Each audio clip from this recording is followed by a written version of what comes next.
Episode 4 की शुरुआत में हम देखते हैं कि ग्रेट जानबूझ के टाइम को वहां से जाने देता है और उसके भाई के पूछने पर वो उसे बताता है कि वो वहां से भाग गया। फिर नेक्स्ट डे इन सवालों का जवाब ढूंढने के लिए कि टाइम ने ऐसा क्यों किया, वो आ जाता है उसके हॉस्पिटल में। वो डेन से इसके बारे में पूछता है कि टाइम कहाँ पर है और फिर वो उसे बताता है कि वो ऑपरेशन थिएटर में है, जिसकी वजह से वो ऑपरेशन थिएटर के बाहर बहुत देर तक रुका होता है। और फिर जैसे ही टाइम वहां से बाहर निकलता है, वो उससे बात करने के लिए जाता है। फिर वो टाइम से पूछता है कि उसने ऐसा क्यों किया, उसने उसके भाई के ऊपर में हमला क्यों किया था। फिर टाइम उसे बताता है कि क्या तुम्हें सच में नहीं पता इस बारे में? तुम्हारे पेरेंट्स की वजह से मेरे पेरेंट्स की जान गई है, और सिर्फ मेरे पेरेंट्स की नहीं, उन्होंने पता नहीं कितने सारे लोगों के साथ में गलत किया है। बट ग्रेट को तो इस बारे में कुछ भी नहीं पता। फिर बाद में टाइम उससे नान के बारे में पूछता है कि वो कहाँ पर है, और वो कहता है कि तुम जल्दी से नान को वापस ला दो, तुम लोगों की वजह से उसकी भी जान चली जाएगी। और अगर तुमको मेरी बात पे यकीन नहीं है तो फिर तुम पुलिस वालों को मेरी कंप्लेंट कर सकते हो। और ये कह के वो वहाँ से गुस्से में चला जाता है। और फिर तभी फिर से ग्रेट के हार्ट में पेन होने लगता है, जिस वजह से वो वापस 4 मिनट पास्ट में चला जाता है। जिसमें इस बार टाइम जब ऑपरेशन थिएटर से बाहर आता है तो फिर ग्रेट उसे कहता है कि मेरे भाई ने नान को पकड़ा है ना, तो फिर मैं तुम्हारी मदद करूंगा उसे छुड़ाने के लिए। और फिर वही दूसरी तरफ हम तोंकला को देखते हैं जो अपने भाई की फ्यूनरल में होता है।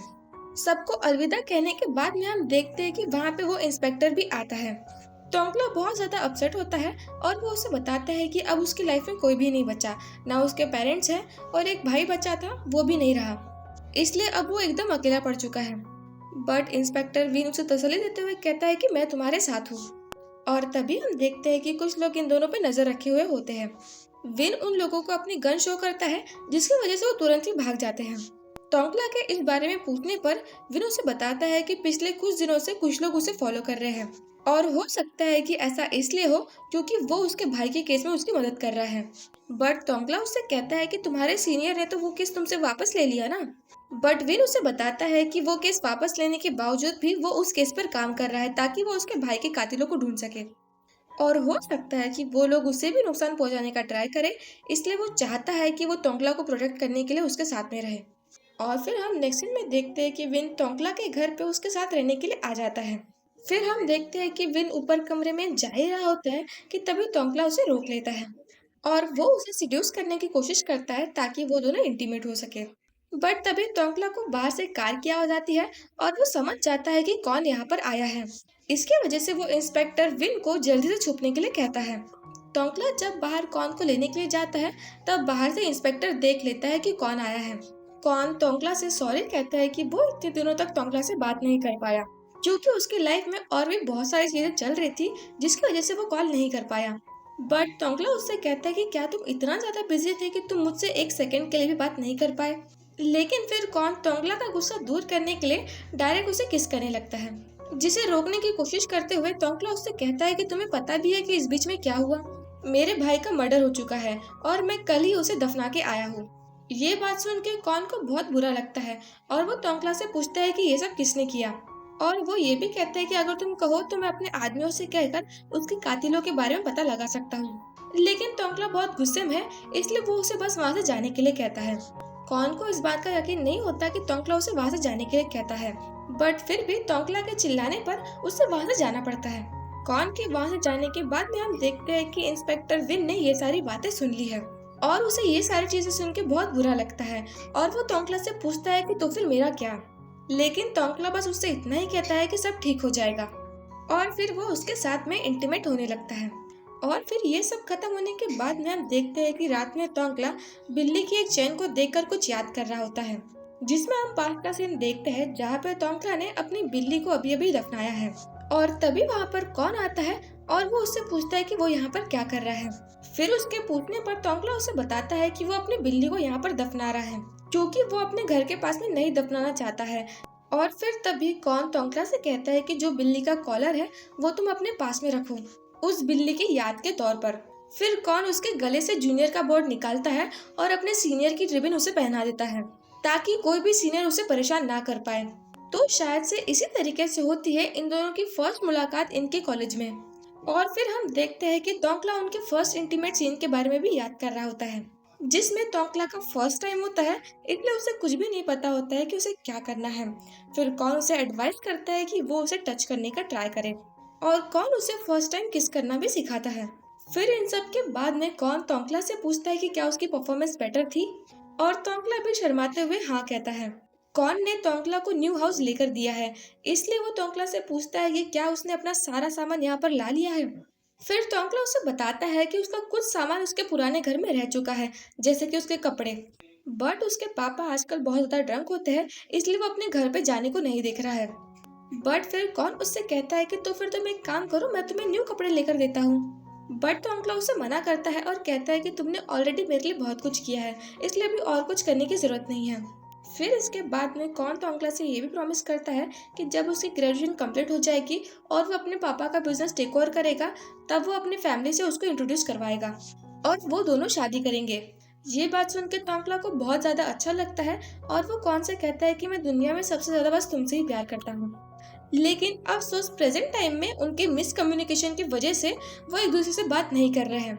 और फिर वही दूसरी तरफ हम डैन को देखते हैं, जिसे मिलने के लिए एक पेशेंट आई होती है और फिर वो डैन से कहती है कि जैसा कि उसने कहा कि उसका 4 मिनट के लिए फ्यूचर देखना उसके पास एक्सपीरियंस पे रिलाई करता हो, या फिर उसके बिलीव्स या फिर रिलीजन पे।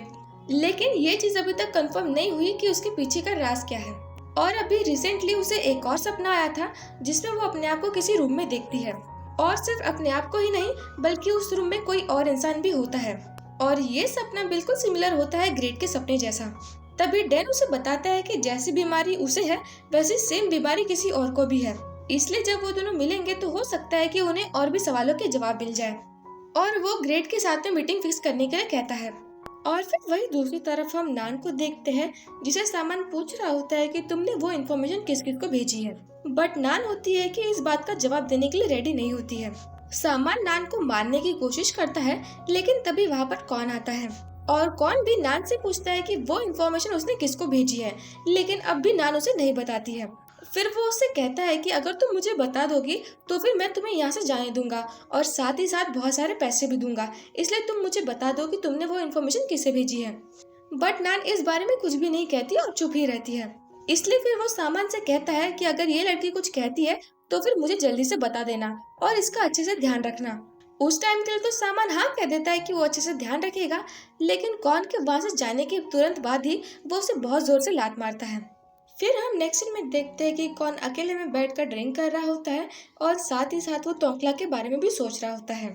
बट तभी वहाँ पर ग्रेट आता है और वो उसके भाई की टेंशन के बारे में पूछता है कि वो इतना अपसेट क्यों है। फिर कौन उसे बताता है कि उसके डैड ने उसे एक लौता काम दिया था, लेकिन वो भी कंप्लीट नहीं कर पाया। बट तभी ग्रेट उसे तसल्ली देता है और कहता है कि तुम्हें टेंशन लेने की जरूरत नहीं है, अभी तुम्हारा छोटा भाई तुम्हारे साथ में है। और फिर वो कौन को बहुत ज्यादा ड्रिंक करवाता है और खुद ज्यादा ड्रिंक नहीं लेता है। और इसी चीज में हमें उन दोनों के बीच की बॉन्डिंग का पता चलता है कि वो दोनों की बॉन्डिंग कितनी प्यारी है। फिर कौन को बहुत ज्यादा ड्रिंक करने के बाद में उस सेल्फी के बहाने से कौन के फोन का लॉक खुलता है। फिर वो कौन से कहता है कि उसे बाथरूम जाना है, और क्योंकि अब कौन का फोन अनलॉक हो चुका है इसलिए अब वो उसके चैट्स पढ़ता है, जिसमें नान की लोकेशन भी दी हुई होती है और वो लोकेशन तुरंत वो अपने आप को सेंड करता है और साथ ही वो मैसेज भी डिलीट कर देता है, जिससे उसे पता चले कि उसने अपने आप को वो लोकेशन भेजी है। और वो लोकेशन वो अपने फोन से सीधा टाइम को भेजता है।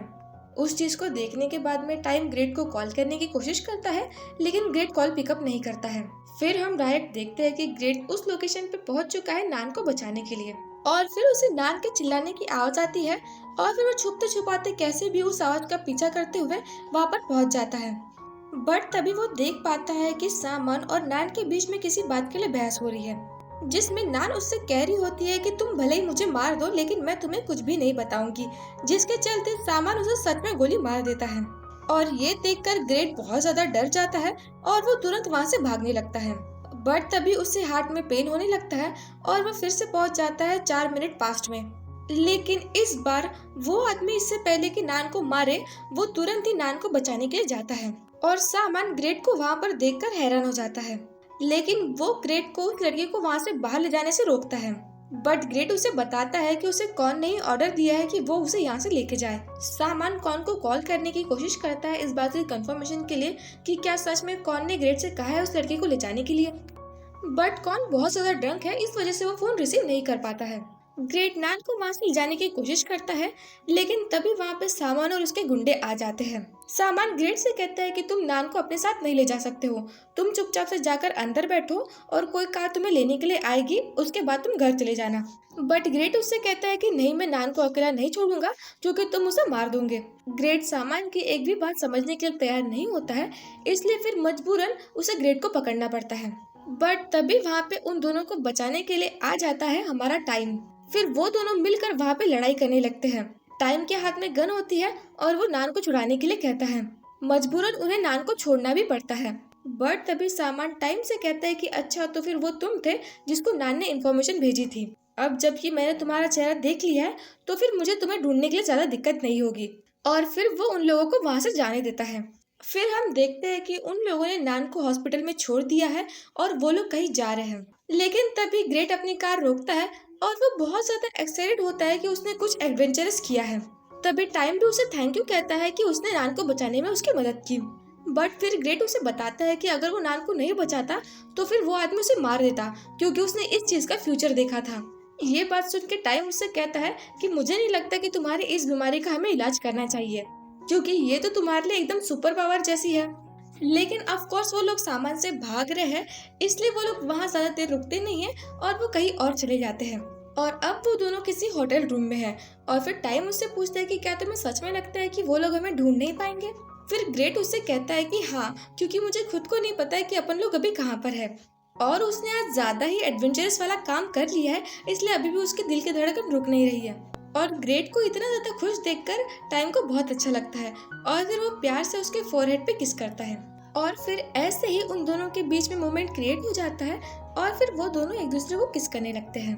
And of course kiss always leads to a sex, तो it means they had a sex together. और जो भी ग्रेट को विजन्स आते थे उन दोनों के इंटीमेट होने के, तो वो विजन भी सच हो जाते हैं फाइनली।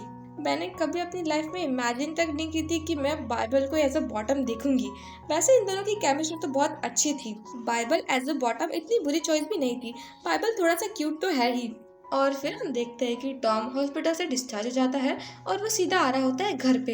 हम टोंकला को भी देख पाते हैं कि वो पौधों को पानी दे रहा है। और फिर तभी टॉम आता है और वो कहता है टोंकला से कि मैं घर आ गया। और फिर हमें पता चलता है कि जो टोंकला का भाई था जिसकी डेथ हुई है, वो और कोई नहीं बल्कि डॉम था। यानी कि उन लोगों को गलतफहमी हुई थी कि वो टोंकला का भाई है।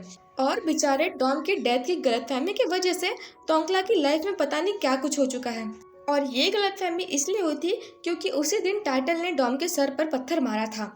और उसी जगह पे नेक्स्ट डे पुलिस वालों को लाश मिली थी और वो पत्थर उन लोगों को मिल गया था जिसमें डॉम का खून लगा हुआ था। और उन लोगों को लगा कि वो खून इसी लाश का है, जिसकी वजह से उन्हें वो लाश डॉम की लगी। और इसी के साथ में हमारा ये 4th एपिसोड खत्म होता है।